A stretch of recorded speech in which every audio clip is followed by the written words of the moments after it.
10 ಮಾರ್ಕ್ಸಿಗೆ ನಾನು ನಿಮ್ಮನ್ನು ತಯಾರಿ ಮಾಡ್ತೀನಿ. ಮಾಡಬೇಕಾಗಿರೋದೇನು ವಿಡಿಯೋನ ಕೊನೆ ತನಕ ನೋಡಿ. ನಡೀರಿ ಹಾಗಿದ್ರೆ ವಿಡಿಯೋನ ಶುರು ಮಾಡೋಣ. ಇಲ್ಲಿ ನೋಡಿ MCQ ಬಿಟ್ಟ ಸ್ಥಳ ಹೊಂದಿಸಿ ಬರೆಯಿರಿ, ಫಿಲ್ ಇನ್ ದ ಬ್ಲಾಂಕ್ಸ್ ಎಲ್ಲಾನು ಕೊಡ್ತಾ ಇದ್ದಾನೆ. 4 marks and 8 marks fixed question. ಇವಿಷ್ಟು ಕ್ವಶನ್ಸ್ ಬರುತ್ತೆ, ಕಮೆಂಟಲ್ಲಿ ಬಂದು ಹೇಳ್ತೀರಾ ನೀವು ಎಕ್ಸಾಮ್ ಆದಮೇಲೆ. ಇಲ್ಲಿ ನೋಡಿ ಒಂದು ನಿಮಿಷ ಇದೇನಪ್ಪ, ಸಾರಿ. ಆಗಿದ್ರೆ ಕನ್ನಡ ಮೀಡಿಯಂ ಇಂಗ್ಲೀಷ್ ಮೀಡಿಯಂ ಇಬ್ಬರಿಗೂ ಕೊಡ್ತಾ ಇದ್ದಾನೆ. Who is the called father of general management, ಸಾಮಾನ್ಯ ನಿರ್ವಹಣೆ ಪಿತಾಮಹ ಅಂದ ತಕ್ಷಣ ಹೆನ್ರಿ ಪಯಲ್. ಆಯ್ತಾ, ಗೊತ್ತಾಯ್ತಾ? ನೆಕ್ಸ್ಟ್ ಇದು MCQ ಬಿಟ್ಟ ಸ್ಥಳ ಹೊಂದಿಸಿ ಬರೀ ಯಾವ್ದಕ್ಕಾದ್ರೂ ಬರಲಿ, ಸುಮ್ಮನೆ ನೆನ್ಪಿಟ್ಕೊಳ್ಳಿ ನೀವು ಅಷ್ಟೇ ಸಾಕು.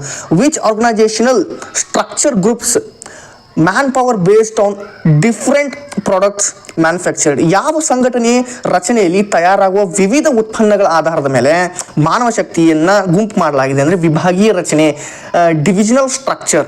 ಅರ್ಥ ಆಯ್ತಾ? ಅದಾದ ನಂತರ ಈ ಒಂದು ನೆಕ್ಸ್ಟ್ ನಿರೀಕ್ಷಿತ ಫಲಿತಾಂಶಗಳ ಅಂಕಿಅಂಶಗಳಲ್ಲಿ ವ್ಯಕ್ತಪಡಿಸಿದ ಹೇಳಿಕೆಯಾಗಿರ್ತಕ್ಕಂಥದ್ದು ಇದು ಬಜೆಟ್ ಮುಂಗಡ ಪತ್ರ. ಈ ರೀತಿಯಾಗಿರ್ತಕ್ಕಂಥ ಒಂದು ಪ್ರಶ್ನೆ ಬರುತ್ತೆ. ಅಂದರೆ statement based question will be arised. Okay, next what is efficiency, ದಕ್ಷತೆ ಅಂತಂದ್ರೆ ಏನು ಹಾಗಿದ್ರೆ ನೋಡೋಣ. ಅತ್ಯುತ್ತಮ ಬಳಕೆಯ ಮೂಲ ಕನಿಷ್ಠ ವೆಚ್ಚದಲ್ಲಿ ಗರಿಷ್ಠ ಉತ್ಪಾದನೆಯನ್ನು ಸಾಧಿಸ್ತಕ್ಕಂಥದ್ದು, ಅಂದರೆ ಸಂಪನ್ಮೂಲಗಳ ಅತ್ಯುತ್ತಮ ಬಳಕೆಯಲ್ಲಿ. ಆಯ್ತಾ, ಇಲ್ಲಿ ಇಂಗ್ಲೀಷಲ್ಲಿ ಕೊಟ್ಟಿದ್ದೀನಿ, ನೀವು ಅದನ್ನು ಓದ್ತಾ ಹೋಗಿ. ಅದಾದ ನಂತರ ನೋಟುಗಳ ಅಮಾನ್ಯೀಕರಣ ಅಂತಂದರೆ ಇಲ್ಲಿ ಅಲ್ಲಿ ಒಂದು ಕ್ವಶನ್ ಬರುತ್ತೆ ಇದೇ ರೀತಿ. ತೆರಿಗೆ ಆಡಳಿತ ಕ್ರಮ, ಟ್ಯಾಕ್ಸ್ ಅಡ್ಮಿನಿಸ್ಟ್ರೇಷನ್ ಮೆಜರ್ ಅಂತ ಬರುತ್ತೆ. ಆಯ್ತಾ, ನೆಕ್ಸ್ಟ್ ನೋಡೋಣ. Given example for level management, ಉನ್ನತ ಹಂತದ ನಿರ್ವಹಣೆಗೊಂದು ಉದಾಹರಣೆ ಕೊಡಿ ಅಂತಂದಾಗ ಇಲ್ಲಿ ಅಧ್ಯಕ್ಷರು, ಮುಖ್ಯ ಕಾರ್ಯದರ್ಶಿ ಅಥವಾ ಕಾರ್ಯನಿರ್ವಹಣಾ ಅಧಿಕಾರಿ, chairman, chief executive officer, CEO ಆಗಿರ್ಬೋದು, ಪ್ರೆಸಿಡೆಂಟ್, ಯಾರಾದರೂ ಒಂದು ನೋಡಿ ಅಷ್ಟೇ. ಸೋಷಿಯಲ್ ಆಬ್ಜೆಕ್ಟಿವ್ ಮ್ಯಾನೇಜ್ಮೆಂಟ್ ಈಸ್, ನಿರ್ವಹಣೆಯ ಸಾಮಾಜಿಕ ಉದ್ದೇಶವು ಉದ್ಯೋಗದ ಅವಕಾಶಗಳನ್ನು ಹೊಂದಿರತಕ್ಕಂಥದ್ದು, ಪ್ರೊವೈಡಿಂಗ್ ಎಂಪ್ಲಾಯ್ಮೆಂಟ್ ಆಪರ್ಚುನಿಟೀಸ್. ಆಯ್ತಾ, ನೆಕ್ಸ್ಟ್ ಹೋಗ್ತೀನಿ. ಈಗ ಎಲ್ಲ ಪ್ರಶ್ನೆಗಳು, ಇವಿಷ್ಟು ಪ್ರಶ್ನೆಗಳನ್ನು ನೋಡ್ಕೊಂಡು ಹೋಗಿ ಉತ್ಪನ್ನದ ಅತಿ ನಿಕಟ ರಕ್ಷಕವಾಗಿದೆ ಅಂತಂದರೆ ಅದು ಪ್ರಾಥಮಿಕ ಸಮಷ್ಟಿ ಕ್ವಶನ್ ಎಲ್ಲ ನೋಡ್ತಾ ಹೋಗಿ. ಇಲ್ಲಿ ನಮೂದಿತ ಬೆಲೆಗಿಂತ ಕಡಿಮೆ ಉತ್ಪನ್ನಗಳ ಕಡಿಮೆ ಬೆಲೆಗೆ ಉತ್ಪನ್ನಗಳನ್ನು ನೀಡ್ತಕ್ಕಂಥದ್ದು ಅಂದರೆ ಡಿಸ್ಕೌಂಟ್, ಸೋಡಿ ನೀಡ್ತಕ್ಕಂಥದ್ದು. Answer discount. ಆಯ್ತಾ, ನೆಕ್ಸ್ಟ್ ಹೋಗೋಣ. ನಿರ್ವಹಣೆ ಯಾವುದಾದ್ರೂ ಒಂದು ಆಯಾಮವನ್ನು ಹೆಸರಿಸಿ. ಇಲ್ಲಿ ನೋಡಿ, management of people or operations, ಕೆಲಸದ ನಿರ್ವಹಣೆ, ವ್ಯಕ್ತಿಗಳು ನಿರ್ವಹಣೆ ಅಥವಾ ಕಾರ್ಯಾಚರಣೆಗಳ ನಿರ್ವಹಣೆ. ಕನ್ನಡ ಮತ್ತು ಇಂಗ್ಲೀಷ್ ಮೀಡಿಯಂ ಇಬ್ಬರು ಕೊಡ್ತಾ ಇದ್ದೇನೆ. ವಿಡಿಯೋನ ಕೊನೆ ತನಕ ನೋಡಿದಾಗ ಅಂದಾಗ ಮಾತ್ರ 80ಕ್ಕೆ 80 ಗಳಿಸಲಿಕ್ಕೆ ಆಗುತ್ತೆ. ನೇಮಕಾತಿ ಆಂತರಿಕ ಮೂಲ ಅಂದರೆ ವರ್ಗಾವಣೆ, ಟ್ರಾನ್ಸ್ಫರ್. ನೆಕ್ಸ್ಟ್ ಇಂಗ್ಲೀಷಲ್ಲಿ ಕೊಟ್ಟಿದ್ದೀನಿ, ಓದ್ತಾ ಹೋಗಿ. ಅಗತ್ಯತೆಗಳ ವರ್ಗ ಶ್ರೇಣಿ ಆಧಾರದಲ್ಲಿ ವರ್ಗೀಕರಿಸುವ ಪ್ರೇರೇಪಣೆಯ ಸಿದ್ಧಾಂತವನ್ನು ಅಭಿವೃದ್ಧಿಪಡಿಸ್ತಕ್ಕಂಥವ್ರು ಯಾರು ಅಂತಂದರೆ ಇಲ್ಲಿದೆ ನೋಡಿ, ಅಬ್ರಾಹಂ ಮಾಸ್ಲೋ ಒಂಥರ ಅದು ಬುಕ್ಕಲ್ಲಿ ಒಂಥರ ಸ್ಪೆಲ್ಲಿಂಗ್ ಇದೆ, ಇಲ್ಲೊಂದು ಮಾಸ್ಲೋ. ಓಕೆ, ಅಷ್ಟೇ. ಇಲ್ಲಿ ಪ್ರತಿಯೊಂದಕ್ಕೂ ಒಂದು ಸ್ಥಳ ಇರಬೇಕು, ಪ್ರತಿಯೊಂದಕ್ಕೂ ಅದರ ಸ್ಥಳದಲ್ಲಿರಬೇಕು ಎಂದು ಪ್ರತಿನಿಧಿಸುವ ತತ್ವ, ಅದು ಕ್ರಮ, order. Who is the consumer, ಗ್ರಾಹಕ ಅಂದರೆ ಯಾರು ಸರಕು ಸೇವೆಗಳನ್ನು ವೈಯಕ್ತಿಕ ಬಳಕೆಗಾಗಿ ಅಥವಾ ಮಾರಾಟದ ಉದ್ದೇಶವಿಲ್ಲದೆ ಖರೀದಿಸ್ತಾರೋ ಅಂಥವ್ರಿಗೆ ನಾವು ಗ್ರಾಹಕರು ಅಂತೀವಿ. ಇಂಗ್ಲೀಷಲ್ಲಿ ಕೊಟ್ಟಿದ್ದೀನಿ, ನೋಡ್ತಾ ಹೋಗಿ. What is the monetary limit of climb in district consumer disputes? ಇಲ್ಲಿ ಒಂದು ಪ್ರಶ್ನೆ ಇದೆ. ಇಲ್ಲಿ ಆಕ್ಟ್ ಯಾವುದು ಅಂತ ಕೇಳಿದಾಗ ಜಿಲ್ಲಾ ಬಳಕೆದಾರರ ಕೊರತೆಗಳ ಪರಿಹಾರ ಆಯೋಗದಲ್ಲಿ ತರುವ ಹಣಕಾಸಿನ ಮಿತಿ. ಓಕೆ, ಇಲ್ಲಿದೆ ಅಷ್ಟು. 1 ಕೋಟಿ 2019ರ ಕಾಯ್ದೆ ಪ್ರಕಾರ ರೂಪಾಯಿ 1 ಕೋಟಿವರೆಗೆ. ಅದಾದ ನಂತರ ಇಲ್ಲಿ ನೋಡಿ, ಕೆಳಗಿನವುಗಳಲ್ಲಿ ಯಾವುದು ನಿರ್ವಹಣೆ ಕಾರ್ಯವಲ್ಲ. ಅಂದರೆ ಒಂದು 4 ಇದನ್ನು ಕೊಟ್ಟಿರ್ತಾರೆ, ಆಪ್ಷನ್ ಕೊಟ್ಟಿರ್ತಾರೆ. ಅಲ್ಲಿ ಕೋಆಪರೇಟಿಂಗ್ ಅಥವಾ ಸಹಕಾರ ಅಂತ ನೀವು ಅದನ್ನು ನೋಡಬೇಕಾಗುತ್ತೆ. ಅದಾದ ನಂತರ ತರಬೇತಿ ಪಡೆಯುವವರನ್ನ ಇಲಾಖೆಯಿಂದ ಇನ್ನೊಂದು ಇಲಾಖೆಗೆ ವರ್ಗಾಯಿಸುವುದನ್ನು ಡ್ಯಾಶ್ ಎನ್ನುವರು, ಅಂದರೆ ಕಾರ್ಯ ಆವರ್ತನ, ಅಂದರೆ ಜಾಬ್ ರೊಟೇಷನ್, ಕಾರ್ಯ ಆವರ್ತನ. ನೆಕ್ಸ್ಟ್ ಈ ಪ್ರಶ್ನೆ ವರ್ಗಾವಣೆ ಅಂತಂದ್ರೆ ಏನು, ಇಲ್ಲಿ ಓದ್ಕೊಂಬಿಡಿ, ಇದನ್ನೇ ನೀವೇ ಇಲ್ಲಿ ಓದ್ಕೊಂಬಿಡಿ, ನಾನು ಹೇಳ್ತೀನಿ. ಅದಾದ ನಂತರ ನಿರ್ಧಾರ ತೆಗೆದುಕೊಳ್ಳುವಿಕೆ ಮತ್ತು ವರ್ತನೆಗಳಿಗೆ ವಿಶಾಲ ಮತ್ತು ಸಾಮಾನ್ಯ ಮಾರ್ಗ ಸೂಚಿಸಲಾಗಿದೆ, ಅದು ನಿರ್ವಹಣೆ ತತ್ವ. ನೆಕ್ಸ್ಟ್ ಅದಾದ ನಂತರ ಈ ಒಂದು ಪ್ರಶ್ನೆಯನ್ನು ನೋಡೋಣ. ಈಗ ಸನ್ರೈಸ್ ಲಿಮಿಟೆಡ್ ಹಳೆಯ ತಂತ್ರವನ್ನು ಆಧುನಿಕ ತಂತ್ರದಿಂದ ಬದಲಾಯಿಸಲು ತೀರ್ಮಾನಿಸಿದೆ. ಇದು ಯಾವ ತೀರ್ಮಾನ ಅಂದರೆ ಬಂಡವಾಳ ಹೂಡಿಕೆ ತೀರ್ಮಾನ, capital budgeting decision. Next development for one time event, ಒಂದು ಬಾರಿ ಕೈಗೊಳ್ಳುವ ಚಟುವಟಿಕೆಗಳಿಗೆ ಅಭಿವೃದ್ಧಿಪಡಿಸಲಾಗುತ್ತದೆ ಅಂತ ಏಕ ಬಳಕೆ ಯೋಜನೆ. ನೆಕ್ಸ್ಟ್ 22ನೇ ಕ್ವಶನ್ ನೋಡೋಣ. ಉದ್ಯೋಗಿಗಳ ಆಯ್ಕೆಯಲ್ಲಿ ಬಳಸಲಾಗುವ ಯಾವುದಾದ್ರೂ ಒಂದು ಪರೀಕ್ಷೆಯನ್ನು ಹೆಸರಿಸಿ. ವೈಯಕ್ತಿಕ ಸಂದರ್ಶನ ಅಥವಾ ಬುದ್ಧಿಮತ್ತೆ ಪರೀಕ್ಷೆ. ನೆಕ್ಸ್ಟ್ ಬಳಕೆದಾರರ ರಕ್ಷಣಾ ಕಾಯ್ದೆಯಡಿ ಇರುವ ಯಾವುದಾದ್ರೂ ಒಂದು ಪರಿಹಾರ ಸಂಸ್ಥೆಯನ್ನು ತಿಳಿಸಿ. ಜಿಲ್ಲಾ ಆಯೋಗ, district commission, DC office. The first step in controlling process is, ನಿಯಂತ್ರಿಸುವಿಕೆ ಪ್ರಕ್ರಿಯೆ ಮೊದಲನೇ ಹಂತ ಅಂದರೆ ಅದು ಕಾರ್ಯನಿರ್ವಹಣೆ, ಅಶಿಷ್ಟಿಗಳನ್ನು ನಿರ್ಧರಿಸುವುದು. ನೆಕ್ಸ್ಟ್ ನೋಡ್ತಾ ಹೋಗೋಣ. ಇಲ್ಲಿ ಟೂತ್ಪೇಸ್ಟ್ ಡ್ಯಾಶ್ ಉತ್ಪನ್ನಕ್ಕೆ ಕಾರಣ ಅಂತಂದರೆ ಇಲ್ಲಿ ಡ್ಯಾಶ್ ಕೊಟ್ಟಿರ್ತಾರೆ, ಅಂದರೆ ಈ ರೀತಿ ಬ್ಲ್ಯಾಂಕ್ ಕೊಟ್ಟಿರ್ತಾರೆ, ದೀರ್ಘ ಬಾಳಿಕೆ ಬಾರದ ವಸ್ತು. ನೆಕ್ಸ್ಟ್ ಇವುಗಳಲ್ಲಿ ಯಾವುದು ಚರಾಸ್ತಿ, ಕೈಲಿರ್ತಕ್ಕಂಥ ನಗದು. ನಿರ್ದೇಶನದ ಒಂದು ಮೂಲಾಂಶವನ್ನು ಹೆಸರಿಸಿ. ಏನಂದರೆ ಮೇಲ್ವಿಚಾರಣೆ ಅಥವಾ ಪ್ರೇರೇಪಣೆ. ನೆಕ್ಸ್ಟ್ ನೋಡ್ತಾವೆ ಸಂವಹನ ಪ್ರಕ್ರಿಯೆ ಒಂದು ರವಾನಿ ದಾರ. ನೆಕ್ಸ್ಟ್ ಮೇಲಾಧಿಕಾರಿಯಿಂದ ಅಧೀನರಿಗೆ ಕೆಳಮುಖವಾಗಿ ಅಧಿಕಾರವನ್ನು ವರ್ಗಾಯಿಸುವುದು ಅಂತಂದರೆ ಅದು ಪ್ರತಿಯೋಜನೆ. Next dash is an unpaid form communication dash ಒಂದು ಪಾವತಿಸದೇ ಇರುವ ಸಂವಹನ ರೂಪವಾಗಿರ್ತಕ್ಕಂಥ ಪಬ್ಲಿಸಿಟಿ ಪ್ರಚಾರ. ನೆಕ್ಸ್ಟ್ ಮುಂದೆ ಹೋಗ್ತೀನಿ. ಯೋಜಿಸುವಿಕೆಯ ಪರಿಮಿತಿಗಳು ಅಂದರೆ ಭವಿಷ್ಯಕ್ಕೆ ಸಂಬಂಧಿಸಿರತಕ್ಕಂಥ ಊಹೆಗಳು. ಬಂಡವಾಳ ರಚನೆ ಅಂತಂದ್ರೆ ಏನು? ಬಂಡವಾಳ ರಚನೆ ಅಂತಂದರೆ ಮಾಲೀಕರ ನಿಧಿ ಸಾಲದ ನಿಧಿಗಳ ನಡುವಿನ ಮಿಶ್ರಣ. ನೆಕ್ಸ್ಟ್ ವ್ಯವಹಾರದ ಚಟುವಟಿಕೆಗಳನ್ನು ನಡೆಸಲು ಬೇಕಾಗಿರ್ತಕ್ಕಂಥ ಹಣವನ್ನು ಡ್ಯಾಶ್ ಎಂದು ಕರೀತೇವೆ, ವ್ಯವಹಾರದ ಹಣಕಾಸು. ನೆಕ್ಸ್ಟ್ ಇಲ್ಲೊಂದು ಕ್ವಶನ್ ಇದೆ, ಈ ಕ್ವಶನ್ಸನ್ನು ಓದ್ತಾ ಹೋಗಿ, ನೀವೇ ಓದೀಗ. Next investment decision is also called long term, ದೀರ್ಘಾವಧಿ ಅಂತ ಕರಿತೀವಿ. ಈ ಒಂದು ಕ್ವಶನನ್ನು ನೀವೇ ಓದ್ಕೊಂಬಿಡಿ ಆಯಿತಾ. ಒಂದು ಮಾರ್ಕ್ಸ್ನ ಮ್ಯಾಚ್ ದ ಫಾಲೋವಿಂಗಿಗೆ ಹೋಗ್ತೀನಿ ನಾ ಈಗ. ಮ್ಯಾಚ್ ದ ಫಾಲೋವಿಂಗ್ ನೋಡಿ. ಕ್ಯಾಪಿಟಲ್ ಪಾಯಿಂಟ್ ಕಂಟ್ರೋಲ್ ಅಂದರೆ ಇಲ್ಲಿ ಕೀ ರಿಸಲ್ಟ್ ಏರಿಯಾ, ನಿರ್ಣಾಯಕ ಹಂತದ ನಿಯಂತ್ರಣ, ಪ್ರಮುಖ ಫಲಿತಾಂಶ ಕ್ಷೇತ್ರ. ಅದಾದ ನಂತರ ಮಾರಾಟ ಪ್ರವರ್ತನೆ ಅಂತಂದರೆ ಪ್ರವರ್ತನ ಮಿಶ್ರಣ, ಬಡ್ಡಿ ದರ, ಆರ್ಥಿಕ ಪರಿಸ್ಥಿತಿ, ನೇಮಕಾತಿ ಅಂದರೆ ಸಿಬ್ಬಂದಿ ನಿರ್ವಹಣೆ ವಿಭಾಗ ಬರುತ್ತೆ. ಅಥಾರಿಟಿ ಅಧಿಕಾರ ಅಂತಂದರೆ ಎಲಿಮೆಂಟ್ ಆಫ್ ಡೆಲಿಗೇಷನ್, ಪ್ರತಿನಿಯೋಜನೆಯ ಮೂಲಾಂಶ. ನೆಕ್ಸ್ಟ್ ಕ್ಯಾಪಿಟಲ್ ಆಫ್ ಫ್ಯಾಮಿಲಿ, ಕುಟುಂಬ ಸಂಯೋಜನೆ ಅಂದರೆ ಇಲ್ಲಿ ಸೋಷಿಯಲ್ ಎನ್ವೈರ್ಮೆಂಟ್, ಸಾಮಾಜಿಕ ಪರಿಸರ ಅಂತ ಬರುತ್ತೆ. ಅದಾದ ನಂತರ ಅಕೌಂಟಬಿಲಿಟಿ, ಉತ್ತರದಾಯಿತ್ವ ಅಂದರೆ ಆನ್ಸರಬಲ್ ಫಾರ್ ಫೈನಲ್ ಔಟ್ಕಮ್, ಅಂತಿಮ ಫಲಿತಾಂಶಕ್ಕೆ ಉತ್ತರ. ಇಲ್ಲಿ ನೋಡಿ. ನೆಕ್ಸ್ಟ್ ಯೋಜಿಸುವಿಕೆ ಮತ್ತು ನಿಯಂತ್ರಿಸುವಿಕೆ ಅಂದರೆ ನಿರ್ವಹಣೆಯ ಅವಳಿ ಕಾರ್ಯ ಇವೆಲ್ಲ. ಪ್ರಕರಣ ಅಧ್ಯಯನ ಅಂದರೆ ಕಾರ್ಯೇತರ ತರಬೇತಿ ವಿಧಾನ. ಪ್ಲೇಸ್ ಸ್ಥಳಕ್ಕೆ ಯಾವ್ದು ಬರುತ್ತೆ ಹೊಂದಿಸಿ ಬರೀರಿ ಬಂದಾಗ ಮಾರ್ಕೆಟಿಂಗ್ ಮಿಕ್ಸ್, ಮಾರಾಟ ಪ್ರಕ್ರಿಯೆ ಮಿಶ್ರಣ. What is informal communication? ಅನೌಪಚಾರಿಕ ಸಂವಹನ ಅಂತಂದ್ರೆ ಎರಡು ಅಂಕದ ಪ್ರಶ್ನೆಗಳನ್ನು ನಾನು ಚರ್ಚೆ ಮಾಡ್ತಾ ಇದ್ದೇನೆ. It is a free voluntary friendly communication between co workers and does not follow official rules. ಯಾರು ಅಫಿಷಿಯಲ್ ರೂಲ್ಸನ್ನು ಫಾಲೋ ಮಾಡಲ್ಲ ಅವರಿಗೆ ನಾವು ಇನ್ಫಾರ್ಮಲ್ ಕಮ್ಯುನಿಕೇಷನ್ ಅಂತ ಕರಿತೀವಿ. ಅದಕ್ಕೆ ನಾವು ಅನೌಪಚಾರಿಕ ಸಂವಹನವು ಯಾವುದೇ ಅಧಿಕೃತ ನಿಯಮಗಳನ್ನು, ಸ್ಟ್ರಿಕ್ಟ್ ಆಗಿರ್ತಕ್ಕಂಥ ನಿಯಮಗಳನ್ನು ಫಾಲೋ ಮಾಡೋದಿಲ್ಲ, ಅನುಸರಿಸದೆ ಸಹೋದ್ಯೋಗಿಗಳ ನಡುವೆ ಮುಕ್ತ ಮತ್ತು ಸ್ನೇಹಪರ ಸಂವಹನವಾಗಿರ್ತಕ್ಕಂಥದ್ದು, ಆರಾಮಾಗಿ ಫ್ರೆಂಡ್ಲಿಯಾಗಿ ಮಾತಾಡೋದನ್ನು ನಾವು ಅನೌಪಚಾರಿಕ ಸಂವಹನ ಅಂತ ಕರಿತೀವಿ. ಈ ರೀತಿ ನಾನು ಎಲ್ಲ ಎಕ್ಸ್ಪ್ಲೇನ್ ಮಾಡ್ತೀನಿ, ವಿಡಿಯೋನ ಕೊನೆ ತನಕ ನೋಡಿ. State in two limitation of a controlling, ಎರಡು ನಿಯಂತ್ರಿಸುವ ಯಾವುದಾದ್ರೂ ಎರಡು ಮಿತಿಗಳನ್ನು ತಿಳಿಸಿ, ಲಿಮಿಟೇಷನ್ ಅನ್ನು ತಿಳಿಸಿ ಅಂತ ಕೇಳಿದಾಗ employ resistance and little control over the external factors, ನೌಕರರ ವಿರೋಧ ಮತ್ತು ಬಾಹ್ಯ ಅಂಶಗಳ ಮೇಲೆ ಹಿಡಿತವನ್ನು ಸಾಧಿಸ್ತಕ್ಕಂಥದ್ದು, ಇದು ನಿಯಂತ್ರಿಸುವಿಕೆ ಎರಡು ಮಿತಿಗಳು. ಅದಾದ ನಂತರ ವಾಟ್ ಈಸ್ ಸ್ಕೇಲರ್ ಚೈನ್, ಶ್ರೇಣೀಕೃತ ಸರಪಳಿ ಅಂತಂದ್ರೆ ಏನು? The formal line of authority from the highest to lowest ranks in the known ranks is known as scalar chain. ಅತ್ಯುನ್ನತ ಶ್ರೇಣಿಯಿಂದ ಅತ್ಯಂತ ಕೆಳಗಿನ ಹಂತದವರೆಗೆ, ಹೈಯೆಸ್ಟ್ ಇಂದ ಲೋವೆಸ್ಟ್ ರ್ಯಾಂಕ್ ವರೆಗೂ ಸಂಪರ್ಕದ ಮಾರ್ಗವನ್ನು ಶ್ರೇಣೀಕೃತ ಸರಪಳಿ ಅಂತ ಕರಿತೀವಿ. ನೆಕ್ಸ್ಟ್ ನೋಡೋಣ. ಹಾಗಿದ್ರೆ ನೆಕ್ಸ್ಟ್ ಕ್ವಶನ್ಗೆ ಹೋಗ್ತೀನಿ. Name in two financial decisions, ಯಾವುದಾದ್ರೂ ಹಣಕಾಸಿನ ನಿರ್ಣಯಗಳನ್ನು, ನೀತಿಗಳನ್ನು ತಿಳಿಸಿ ಅಂತ ಹೇಳಿದಾಗ ಹೂಡಿಕೆ ನಿರ್ಧಾರ ತೆಗೆದುಕೊಳ್ತಕ್ಕಂಥದ್ದು, ಹಣಕಾಸಿನ ನಿರ್ಧಾರವನ್ನು ತೆಗೆದುಕೊಳ್ತಕ್ಕಂಥದ್ದು. Investment decision, financial decision. Financing decision, not financial, financing decision. State in two consumer rights, ಗ್ರಾಹಕರ ಯಾವುದಾದ್ರೂ ಹಕ್ಕನ್ನು ತಿಳಿಸಿ ಅಂತಂದಾಗ right to safety, right to information, ಸುರಕ್ಷತೆ ಹಕ್ಕು, ಮಾಹಿತಿ ಹಕ್ಕು. ಎರಡನ್ನ ಈ ರೀತಿ ಪಾಯಿಂಟ್ ವೈಸ್ ಬರ್ದ್ಬಿಡಿ. ಕನ್ನಡ ಮತ್ತು ಇಂಗ್ಲಿಷ್ ಮೀಡಿಯಂ ವಿದ್ಯಾರ್ಥಿಗಳಿಗೆ ನಾನು ಹೇಳ್ತಾ ಇದ್ದೀನಿ, ವಿಡಿಯೋನ ಕೊನೆ ತನಕ ನೋಡಿ. ಇದೇ ರೀತಿ ಎಂಗೇಜಿಂಗ್ ಆಗಿರುತ್ತೆ. ವಿಡಿಯೋ ಯಾಕೆ ಕೊನೆ ತನಕ ನೋಡ್ಬೇಕು, ನಿಮ್ಗೆ ಅರ್ಥ ಆಗ್ಬೇಕು, ನಾಳೆ ನೀವು ಚೆನ್ನಾಗಿ ಬರೀಬೇಕು. Define organising according to the Haimann, ಇಲ್ಲಿ ಥಿಯೋ ಹೈಮನ್ ಪ್ರಕಾರ ಸಂಘಟಿಸುವಿಕೆಯನ್ನು ವ್ಯಾಖ್ಯಾನಿಸಿ ಅಂತಂದಾಗ ಇಲ್ಲಿ ಕೊಟ್ಟಿದ್ದೀವಿ ನೋಡಿ.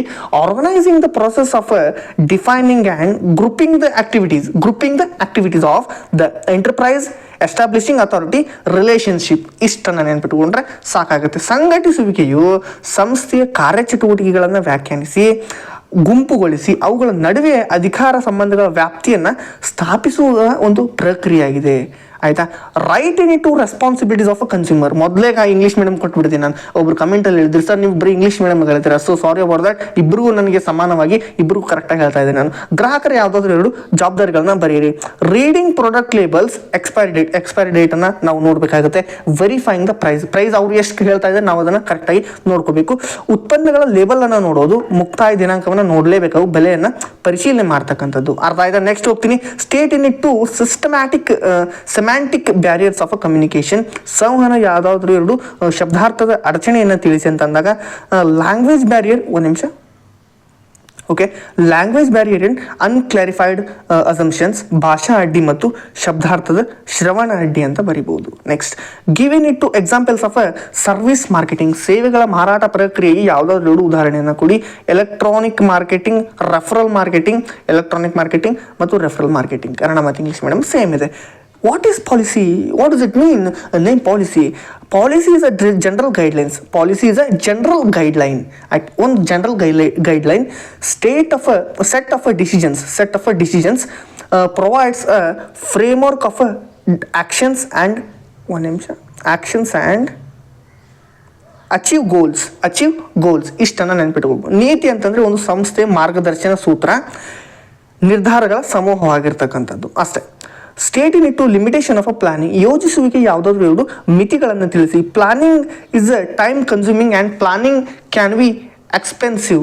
ಇದು ಯೋಜಿಸುವಿಕೆಯು ಸಮಯವನ್ನು ತೆಗೆದುಕೊಳ್ತಕ್ಕಂಥದ್ದು, ದುಬಾರಿ ಆಗಬಹುದು. Mention the first 2 steps in the planning process, ಯೋಜಿಸುವಿಕೆಯ ಮೊದಲ ಪ್ರಕ್ರಿಯೆ, ಮೊದಲ 2 ಹಂತ ಬರೆಯಿರಿ, ತಿಳಿಸಿ. Setting objectives and developing permissions, ಉದ್ದೇಶಗಳನ್ನು ನಿರ್ಧಾರ ಮಾಡ್ತಕ್ಕಂಥದ್ದು, ಯೋಜನಾ ಆಧಾರಗಳನ್ನು ಅಭಿವೃದ್ಧಿಪಡಿಸ್ತಕ್ಕಂಥದ್ದು ನೋಡಬೇಕು. ನೆಕ್ಸ್ಟ್ ಹೋಗ್ತೀನಿ ಈಗ ನಾನು. State the social objectives of management, ನಿರ್ವಹಣೆ ಸಾಮಾಜಿಕ ಉದ್ದೇಶಗಳನ್ನು ತಿಳಿಸಿ. ಆನ್ಸರ್ ನೋಡೋಣ. To produce quality goods, meet customer requirements and to provide a safe working environment, ಗ್ರಾಹಕರ ಅವಶ್ಯಕತೆಗಳನ್ನು ಪೂರೈಸಲು ಗುಣಮಟ್ಟದ ಸರಕುಗಳನ್ನು ಉತ್ಪಾದನೆ ಮಾಡ್ತಕ್ಕಂಥದ್ದು, ಸುರಕ್ಷಿತ ಕೆಲಸದ ವಾತಾವರಣ ನಿರ್ಮಾಣ ಮಾಡ್ತಕ್ಕಂಥದ್ದು. ಇದಿಷ್ಟನ್ನು ಮಾಡ್ಲಿಕ್ಕೆ ಆಗುತ್ತಾ? ನೆಕ್ಸ್ಟ್ ಹೋಗೋಣಾಗಿದ್ರೆ, write two benefits of training and developing employees, ತರಬೇತಿ ಅಭಿವೃದ್ಧಿಯಿಂದ ಉದ್ಯೋಗಿಗಳಿಗೆ ಆಗೋ 2 ಪ್ರಯೋಜನೆಯನ್ನು ಬರೆಯಿರಿ. Increase in skill, productivity and boost self confidence, ಕೌಶಲ್ಯ ಉತ್ಪಾದನೆ ಹೆಚ್ಚಳ, ಉತ್ಪಾದಕತೆ ಹೆಚ್ಚಳ, ಆತ್ಮವಿಶ್ವಾಸ ಮತ್ತು ವೃತ್ತಿ ಬೆಳವಣಿಗೆ ಆಗ್ತಕ್ಕಂಥದ್ದು. ಹಾಗಿದ್ರೆ ಮೇಲ್ವಿಚಾರಣೆ ಅಂತಂದ್ರೆ ಏನು? What is supervision? It is the process closely observing and guiding activities of individuals to ensure they perform according to the standards. ಕೆಲಸದ ಪ್ರಕ್ರಿಯೆ ವ್ಯಕ್ತಿಗಳ ಚಟುವಟಿಕೆಯನ್ನು ಸೂಕ್ಷ್ಮವಾಗಿ ಗಮನಿಸಿ ಅವು ನಿಗದಿತ ಮಾನದಂಡಗಳ ಪ್ರಕಾರ ನಡೆಯುತ್ತೋ ಇಲ್ವೋ ಅಂತ ಖಚಿತಪಡಿಸ್ಕೊಳ್ತಕ್ಕಂಥದ್ದು. Next, what is staffing? ಸಿಬ್ಬಂದಿ ನಿರ್ವಹಣೆ ಅಂತಂದ್ರೆ ಏನು? Staffing is a process putting people to jobs, filling vacancies with the right by evaluating their skill ಮೇಲೆ ಅವರನ್ನು ನಾವು ಅಪಾಯಿಂಟ್ಮೆಂಟ್ ಮಾಡ್ಕೊಳ್ಳೋದು, ಸಿಬ್ಬಂದಿಯು ಉದ್ಯೋಗಿಗಳನ್ನು ನೇಮಕ ಮಾಡ್ತಕ್ಕಂಥ ಪ್ರಕ್ರಿಯೆ. Next, give any two examples of a convenience product, ಅನುಕೂಲ ಉತ್ಪನ್ನಗಳಿಗೆ 2 ಉದಾಹರಣೆ ಕೊಡಿ. ತಂಪು ಪಾನೀಯ, ಔಷಧಿಗಳು, soft drinks and medicines. State in two elements of delegations, ಪ್ರತಿ ನಿಯೋಜನೆ ಯಾವುದಾದ್ರೂ 2 ಮೂಲಾಂಶಗಳನ್ನು ಬರೆಯಿರಿ ಅಂತ ಕೊಟ್ಟಾಗ, ಅಥಾರಿಟಿ ಆ್ಯಂಡ್ ರೆಸ್ಪಾನ್ಸಿಬಿಲಿಟಿ, ಅಧಿಕಾರ ಮತ್ತು ಜವಾಬ್ದಾರಿ. ನೆಕ್ಸ್ಟ್, ಡಿಫೈನ್ ಮ್ಯಾನೇಜ್ಮೆಂಟ್, ನಿರ್ವಹಣೆಯನ್ನು ವ್ಯಾಖ್ಯಾನಿಸಿ ಅಂತ ಕೊಟ್ಟಿದ್ದಾರೆ. ಇಲ್ಲಿ ಒಂದು ವ್ಯಾಖ್ಯಾನವನ್ನು ನಾವು ನೆನಪಿಟ್ಟುಕೊಳ್ಳೋಣ.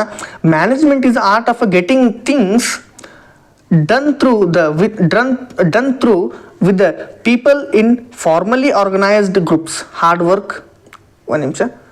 ಹರ್ಲಾರ್ಡ್ ಕಾನ್ಚ್, ನಿರ್ವಹಣೆಯ ಗುಂಪಿನಲ್ಲಿ ಜೊತೆಯಾಗಿ ಕಾರ್ಯನಿರ್ವಹಿಸುವ ವ್ಯಕ್ತಿಗಳು, ಗುರಿಗಳು ಪರಿಣಾಮಕಾರಿಯಾಗಿ ಸಾಧಿಸಲು ಬೇಕಾದ ಪರಿಸರವನ್ನು ನಿರ್ವಹಿಸುವ ಪ್ರಕ್ರಿಯೆ. ಮಾಸ್ಲೋರವರ ಅಗತ್ಯತೆ ವರ್ಗ ಶ್ರೇಣಿಯ ಸಿದ್ಧಾಂತದ ಮೊದಲು 2 ಅಗತ್ಯತೆಗಳನ್ನು ಬರೆಯಿರಿ ಅಂತಾಗ, state the first 2 needs of Maslow's hierarchy of needs theory. Psychological needs, safety needs, ಶಾರೀರಿಕ ಅಗತ್ಯ, ಸುರಕ್ಷತಾ ಅಗತ್ಯ.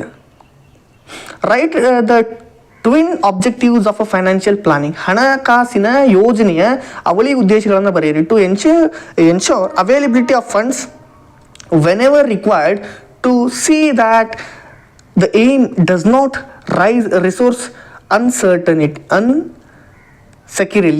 unnecessarily. Okay, ರಿಸೋರ್ಸ್ unnecessarily ಅಗತ್ಯವಿದ್ದಾಗ ನಿಧಿಯ ಲಭ್ಯತೆಯನ್ನು ಖಾತ್ರಿಪಡಿಸುವುದು. ನೆಕ್ಸ್ಟ್ ಹೋಗೋಣ.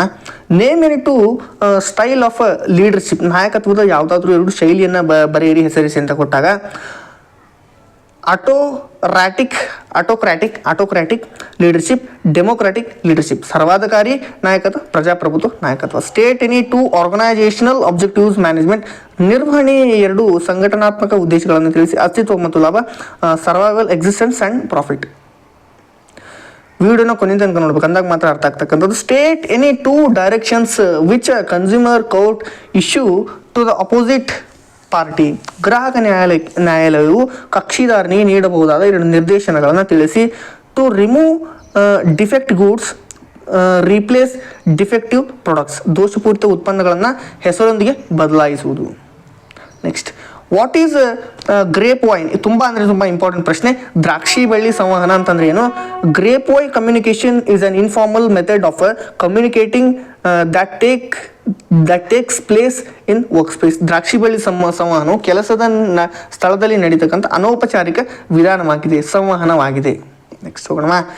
What is mental revolution according to Taylor ಅವರ ಪ್ರಕಾರ ಮಾನಸಿಕ ಕ್ರಾಂತಿ ಅಂತಂದ್ರೆ ಏನು? ಮಾನಸಿಕ ಕ್ರಾಂತಿ, mental revolution involves a complete change in the attitude of management workers towards each other. ಮಾನಸಿಕ ಕ್ರಾಂತಿ ಆಡಳಿತ ಮತ್ತು ಕಾರ್ಮಿಕರ ನಡುವಳಿಕೆಯಲ್ಲಿ ಪೂರ್ಣ ಬದಲಾವಣೆಯಾಗಿದೆ.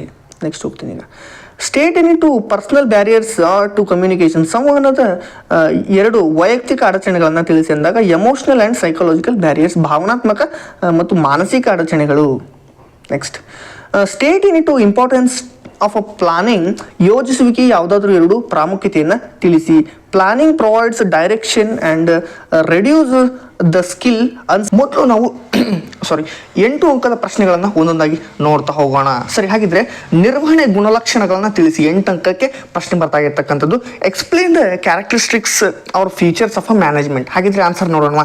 ನೋಡಿ, ನಿರ್ವಹಣೆ ಗುರಿ ಆಧಾರಿತ ಪ್ರಕ್ರಿಯೆ. ನಿರ್ವಹಣೆ ಎಲ್ಲೆಡೆ ವ್ಯಾಪಿಸಿದೆ ಅಥವಾ ಸಾರ್ವತ್ರಿಕ ಅಂತ ಬರೀರಿ. ನಿರ್ವಹಣೆಯು ಬಹು ಆಯಾಮಗಳನ್ನು ಹೊಂದಿದೆ. ನಿರ್ವಹಣೆಯು ನಿರಂತರ ಪ್ರಕ್ರಿಯೆ. ನಿರ್ವಹಣೆಯು ಗುಂಪು ಚಟುವಟಿಕೆ.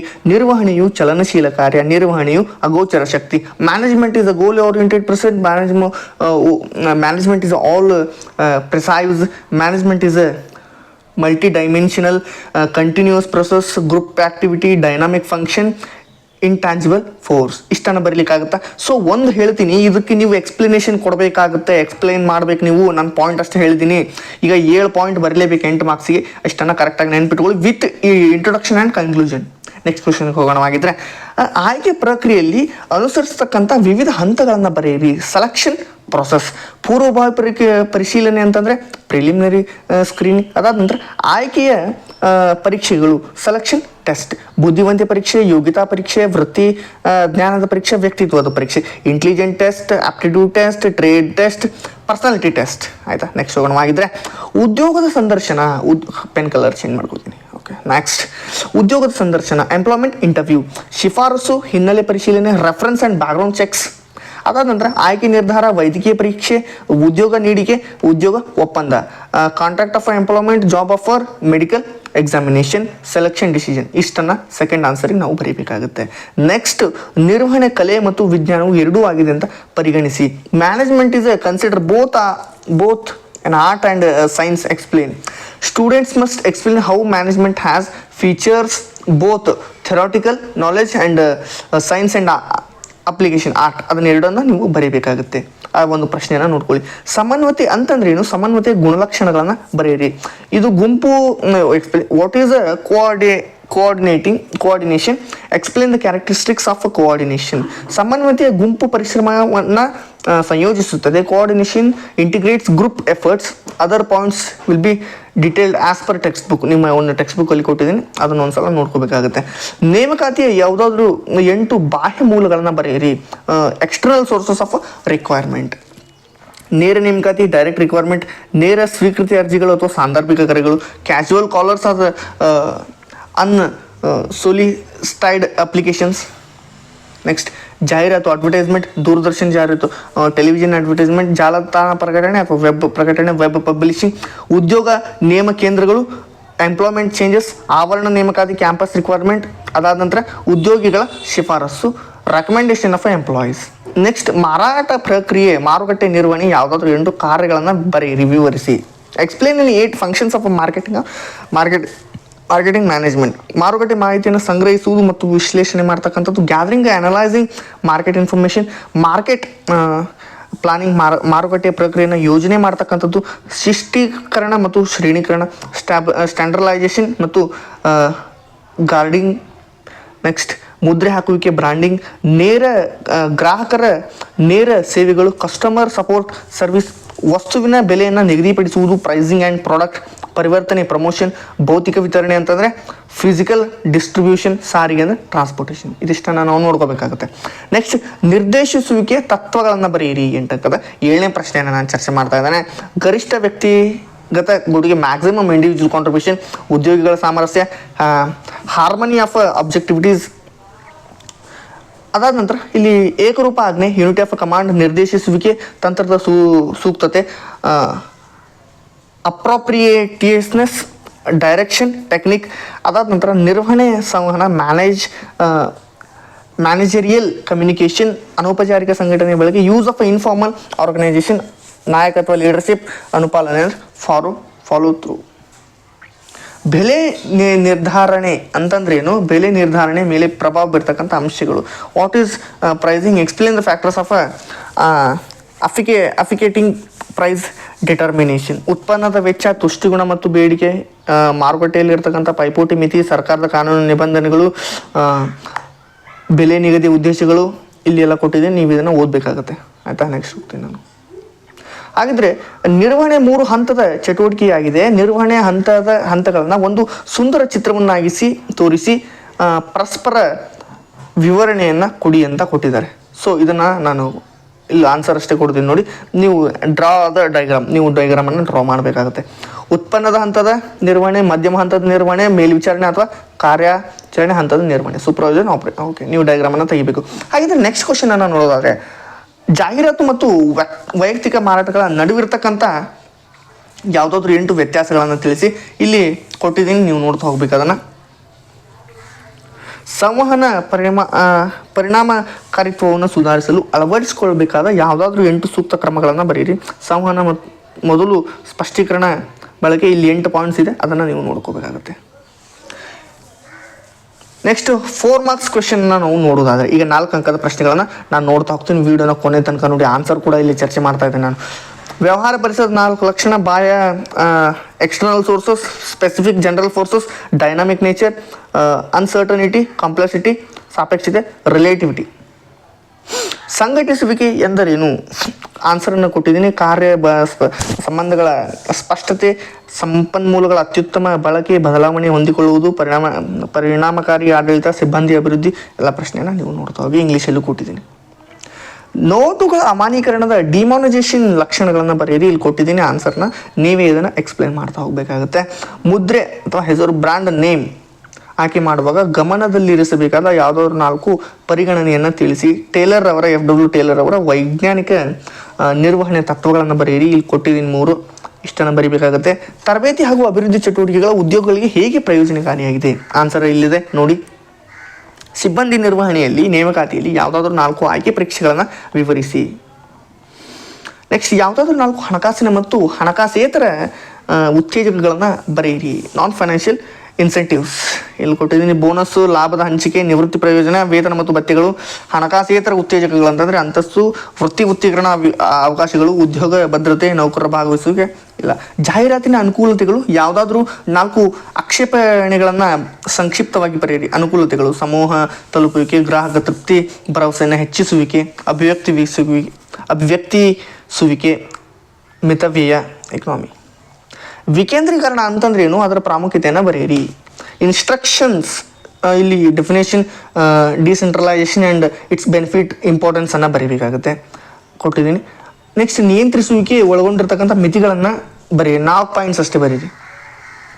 ನಿಯಂತ್ರಿಸುವಿಕೆ ಪ್ರಕ್ರಿಯೆಯಲ್ಲಿ ಒಳಗೊಂಡಿರ್ತಕ್ಕಂಥ ಮೊದಲ 4 ಹಂತಗಳು: ಲಾಭಾಂಶ ನಿರ್ಣಯದ ಮೇಲೆ ಡಿವಿಡೆಂಡ್ ಡಿಸಿಷನ್ ಪ್ರಭಾವ ಬೀರ್ತಕ್ಕಂಥ 4 ಅಂಶಗಳು. ಕಾರ್ಯನಿರತ ತರಬೇತಿ ವಿಧಾನಗಳನ್ನು ಬರೆಯಿರಿ. ನೆಕ್ಸ್ಟ್ ಕಾರ್ಯೇತರ ತರಬೇತಿ ವಿಧಾನಗಳನ್ನು ವಿವರಿಸಿ. ಹಣಕಾಸು ನಿರ್ವಹಣೆಯಲ್ಲಿ ಸಂಸ್ಥೆ ದೈನಂದಿನ ಚಟುವಟಿಕೆಗಳಿಗೆ ದುಡಿಯುವ ಬಂಡವಾಳ ಮತ್ತು ಸ್ಥಿರ ಬಂಡವಾಳ ಅಗತ್ಯತೆ ಮೇಲೆ ಪ್ರಭಾವ ಬೀರ್ತಕ್ಕಂಥ ಅಂಶಗಳನ್ನು ವಿವರಿಸಿ. ಕೊಟ್ಟಿದ್ದೀನಿ. ಲಾಸ್ಟ್ ಕ್ವಶನ್, ಬಳಕೆದಾರರ ರಕ್ಷಣೆ, ಗ್ರಾಹಕ ರಕ್ಷಣೆ ಸಂಬಂಧಿಸಿದ ಪ್ರಮುಖ ಪ್ರಶ್ನೆಗಳನ್ನು ಓದ್ಕೊಂಡ್ಬಿಡಿ. ಇಷ್ಟು ತುಂಬಾ ಇಂಪಾರ್ಟೆಂಟ್ ಆಗುತ್ತೆ. ಇಲ್ಲೊಂದು ನಾನು ಕೊಟ್ಟಿದ್ದೀನಿ, ನೀವು ಕೆಲವೊಂದಿಷ್ಟು 3-4 ಪ್ರಶ್ನೆ ಬರುತ್ತೆ, ಅದಷ್ಟು ಹೋಗ್ಕೊಳ್ಳಿ. ರಾಹುಲ್ ಬಿಡ್ನಾಳ್ ಇದೊಂದು ಚಾನಲ್ ಅನ್ನು ಸಬ್ಸ್ಕ್ರೈಬ್ ಮಾಡ್ಕೊಳ್ಳಿ. ಇದೇ ರೀತಿ ನಿಮ್ಮ ಕಂಟೆಂಟ್ ಅನ್ನು ನಾನು ಕೊಡ್ತಾ ಇರ್ತೇನೆ. ಮತ್ತೆ ಮುಂದಿನ ಒಂದು ವಿಡಿಯೋದಲ್ಲಿ ಸಿಗ್ತದೆ. ನೀವು ಒಂದು PDF ಅನ್ನು ಕಮೆಂಟ್ ಅಲ್ಲಿ ಟೆಲಿಗ್ರಾಮ್ ಚಾನಲ್ ಅಲ್ಲಿ ಕೊಟ್ಟಿದ್ದೀನಿ, ಹೋಗಿ ತಗೊಳ್ಳಿ. Thank you.